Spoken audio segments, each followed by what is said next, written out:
तो ठीके ठाक बने, घर दुआर एकदम पंखा उंखा लगल बा, भले झाला माला लटका बा। ए बाबू तनी बुलाइबा लाइक वक्त देख ली हमहू कैसन बा। रुका बोलावा थी। बुलावा। अरे ढेबरा हियाऊ। अरे हमार बाबूजी बुलावा था, हम जात हई। अरे शाम गोलिया जीत के तो के भागे ना आई थे। कैसे ना जा देबे रे साला, कैसे ना जा देबे? हम जाती हमार बाबूजी बुलाओ। हाँ, भोसड़ी वाला गोलिया जीत के भाग गए।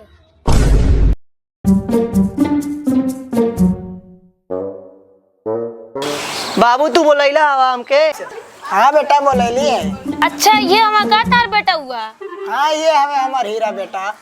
अच्छा बाबू तू कौन कौन काम कई लेवेला? बाबू जन पूछा तो मैं बता दी। हाँ हाँ बताओ बताओ। हम ना भैंसी गोबरी काछीला और भैंसिया गणियों धोइला। तू कहबा तो तोर गणियों धो देब, लेकिन 2 रुपया देबा तो। अरे साला बाबा बाबा बाबा। ठीक है बाबू, हम जाती गोली खेले। नमस्ते।